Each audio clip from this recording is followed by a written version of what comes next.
What is up, everybody? Good morning and welcome back to the channel. Welcome to the channel if you are new. I usually do Marvel Rivals kind of spectating stuff on this channel, but I figured since I play a lot of WoW in my free time, I do a lot of keys in my free time, figured it would be good to go through and just do kind of a sort of a VOD review, just kind of vibing, going through, seeing what I play and, you know, all this sort of stuff. I usually play Prop Paladin, Guardian Druid, and enhancement shamans. So if any of that interests you, this isn't going to be like a perfect gameplay key or anything like that, any kind of rank 1 gameplay or anything, but I think it's at least going to be a helpful framework, or at the very least it's going to be for me just to kind of go through and see my own gameplay here and see what's going on. So something I see a lot of Guardian Druids struggle with is just kind of living on the gather. So as you can see, I pop Bark Skin to just start off the pull, try and get everything gathered up as much as possible, and then try and position that Overseer so he's not going to knock all the mobs away from my initial gather. I don't think I kind of know how to... I try and drag him over here a little bit so that I can at least knock some of the stuff towards the wall, but I end up dragging the moles just a little bit too far and they get knocked too far there. But ever since switching my build, I feel absolutely unkillable in Guardian at the moment. Just making sure, I know I could probably use Maul a little bit more for some damage, but making sure I'm just using Iron Fur with all that rage that I have, especially on bigger pulls, popping Incarn for damage. With how durable I feel on some of these pulls, my defensives have really felt more like offensive cooldowns, Rage at the Sleeper and Incarnation being two of those, making sure. And I hear the call to pull more, so I do pull more, try and get this going, and then the affix comes out, so immediately taunting that, making sure that it stays in the stack so my DPS can get some good cleave on that. The Demon Hunter and the Rogue absolutely blasting here as well. We get that nice verse buff, the cooldown. And the Ursul's Vortex comes in, already sucks things in, and then the the Roar actually knocks them back just a touch further. So, gonna clean up this pull. We have pretty good damage. This is also a really easy key. I've just been doing kind of 10s and 11s at the moment, trying to get more into 12s and 13s, hopefully by the weekend. But yeah, pretty casual key. Nothing too crazy to see here. We'll skip ahead a little bit just because these packs are pretty simple. And we'll get into old Waxbeard. So here we actually have a ton of cleave, so we don't even get a whole lot of these menial laborers. We don't need to do any of the extra mechanics to take those out. This is where we commit the lust. We could have lusted that first pull, but didn't really want to there. Whenever I'm moving a boss too and I have a chance of getting hit in the back, I try not to get hit in the back just because you can't, you know, dodge it or anything like that. But I try and pop Bark Skin here, just to make sure that I don't get 100 to 0'd or anything like that. Popping Renewal as well to give myself a top off. But yeah, as you can see, we don't have hardly any ads. Everyone on the roster is just blasting. This is 3 randoms and my friend Mopey. We're just doing keys, hanging out. Good time filling out some vaults. We absolutely demolish this emissary, making sure to drag the boss over to this cart so we can get some cleave on the boss while we're making sure to nuke that priority target. And we try and get these charges faced to the wall, making sure that boss doesn't go too far here. And that Tank Buster does come out, but I don't even think I think I got to the end of this key and I hadn't used Frenzied Regeneration hardly at all. I just feel so beefy with this build. It's super hard to die or even get in a situation where you are feeling unsafe. So we just commit to boss here. We see the cart come out. Doesn't really matter. Kill the boss, easy peasy. Nothing too crazy. This is where the dungeon gets a little more interesting. So this isn't going to necessarily be a guide video or anything, but I don't know. Again, it's more for me. If you learn something here, that's great. Love to see it. Popping Bark Skin again on pull and popping my bomb suit to make sure that I don't get kind of clipped as I get set up. And these task workers do this bonk thing. So I try and do some more constant movement. This is where I'm actually kind of testing it out too.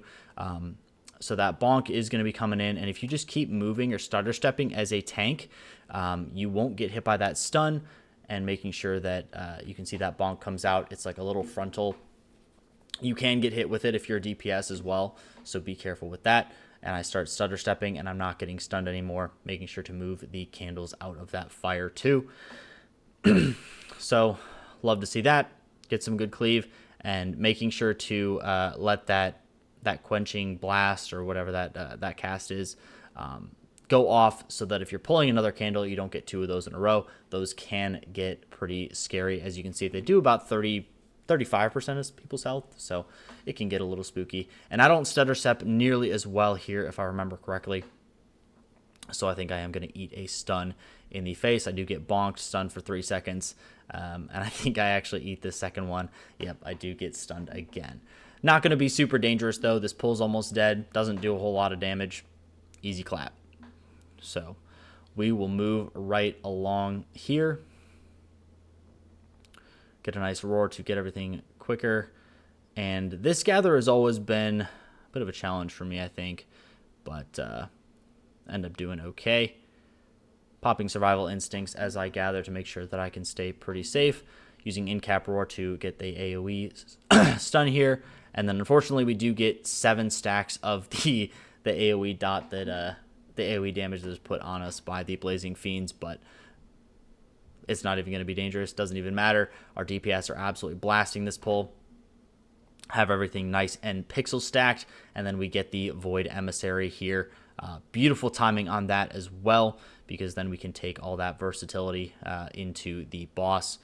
And this boss, I see a lot of people have been doing wrong. So what we try and do here is we he'll blow out all the candles, so he'll Dousing Breath, he'll get rid of all the candles here. We'll go into a pretty dark arena, and then when he Wicker Lighter barrages, you want to light as many candles as humanly possible. So light as many candles. I believe we only light 3 here. We can't get the double here because people are just a little bit slow.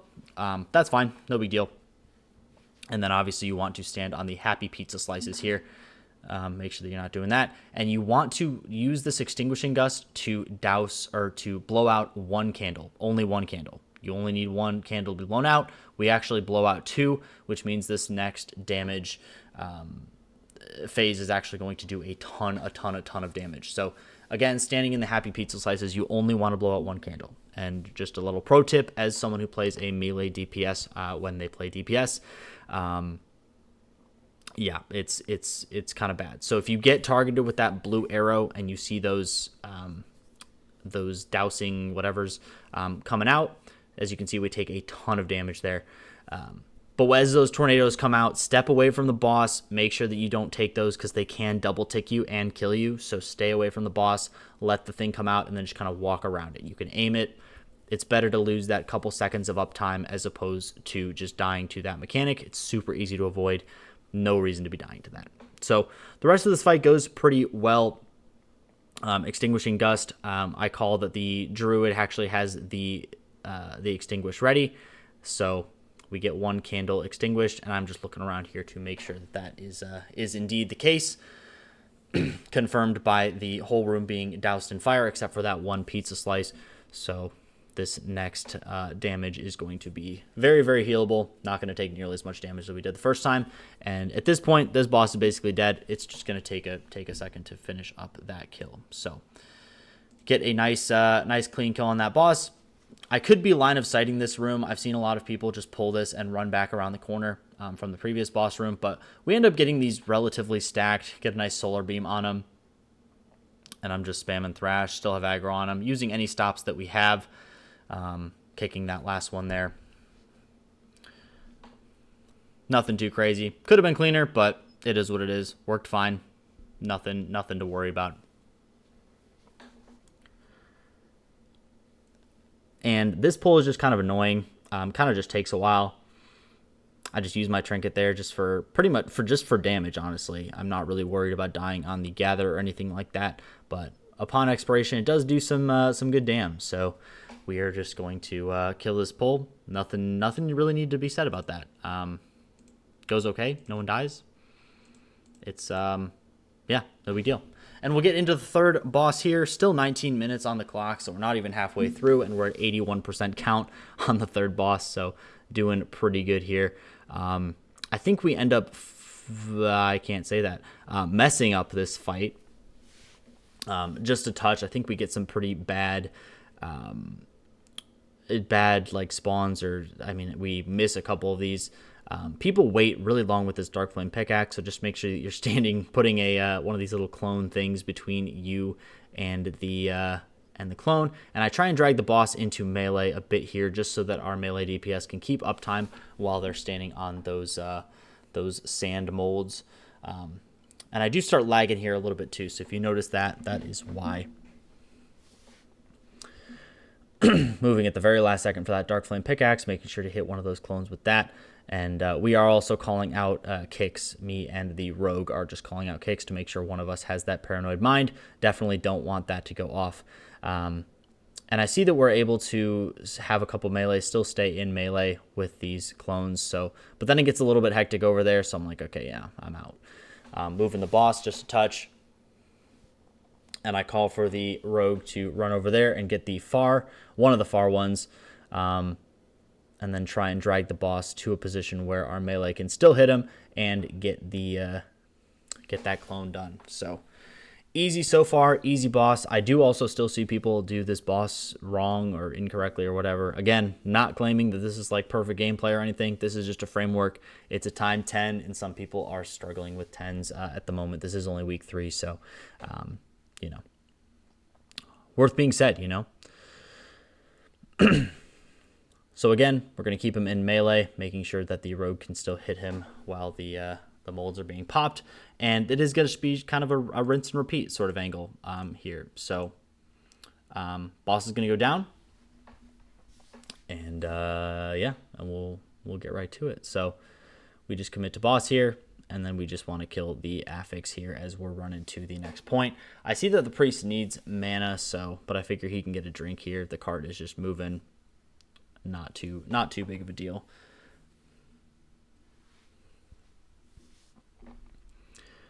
And there we go. Yeah, we just are going to kill all these non-elites here. The cart has stopped, so it's not going to move until we end up finishing off these mobs. Walk over here, grab a candle.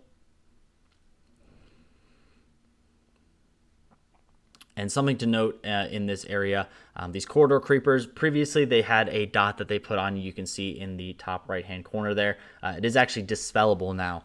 It did not used to be dispellable, but healers can dispel that off you now. So these corridor creepers are significantly less dangerous.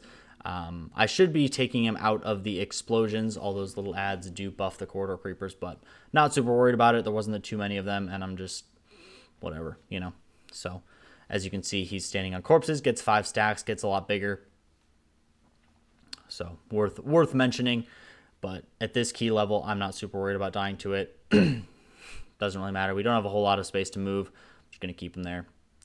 We'll limit test a little bit. And I lag pretty hard here, actually. But again, going to be really easy pulls up into this this kind of last room. Yeah. So going right ahead here. And the Demon Hunter does actually, I don't know what he's doing back there. I don't know what kind of happens here, but he's, yeah, he's just kind of stuck in the back. I think he's stuck in combat and he can't fully teleport to the cart. That is something that I've noticed. But there is a portal. If you die in this area and you release, there should be a little lamp at the beginning of that hallway, right where he was standing when I pulled up the map. You can teleport to the cart. You do have to be out of combat though, so be careful. Be careful with that. But this thing, as you can see, he's standing on all the corpses of the previous mobs, so he has 8 stacks of this damage increase. Still able to eat up that damage pretty easily though. Not super worried about it. I do pop skins, so gonna feel pretty safe here. Getting some good healing and doing some good healing myself. And we pull the other one onto all the corpses too, so I just pull another Giga buffed corridor creeper here. Bit awkward, and we almost run out of candlelight there, but it is a-okay. Going into this last stretch here, we're just gonna do this dynamite part. You can't get the darkness any lower. He'll spawn at 90 regardless, so don't worry about that. We just kind of do that, no big deal. and then we'll stop. We'll kill these 2 corridor creepers on the left-hand side, and I think we actually do need 1% more count than this, so that is kind of the call. So I run over here and grab 1 more, and this should be perfect count, just doing a couple corridor creepers in this last room, making sure not to tank those in the boss room or near the boss room, because you will still get that darkness debuff there.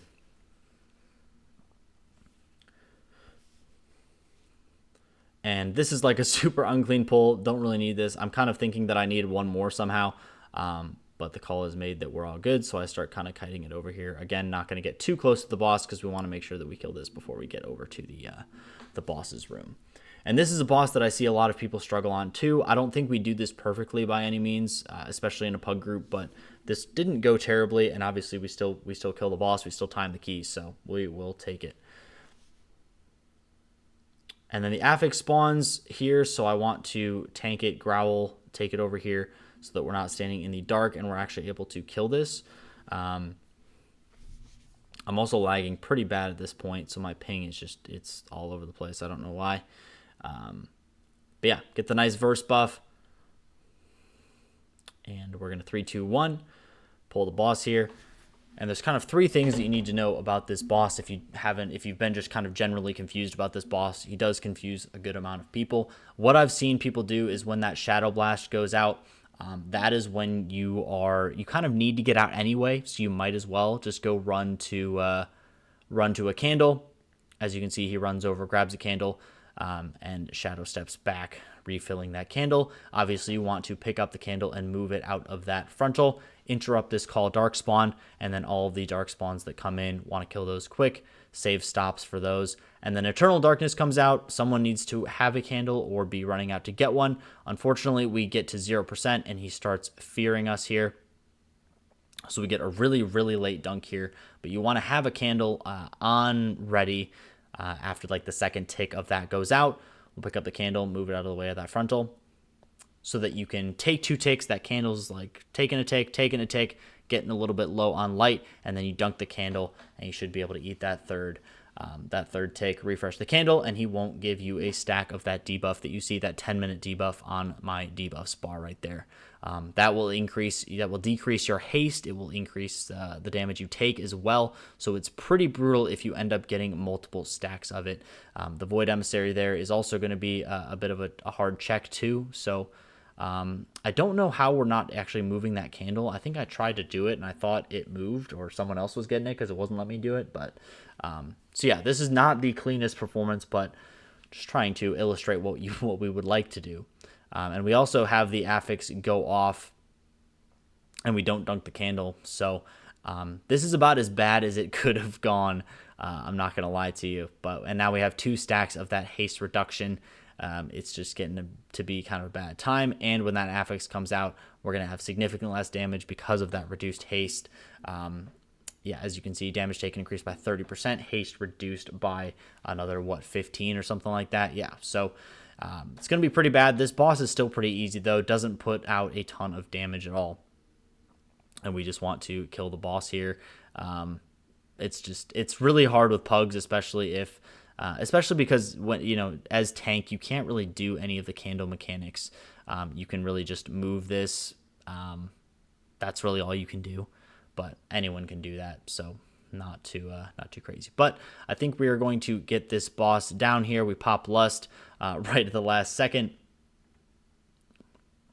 and there we go. Get right through this key, and as you can see, it is a time 10. We also +2'd it, even though that final boss was a mess, and there was a couple of sketchy pulls at the beginning. So, yeah, I don't know. If you're trying out this dungeon, if you're trying out this class, I hope that helped you, and I will catch you guys in the next one.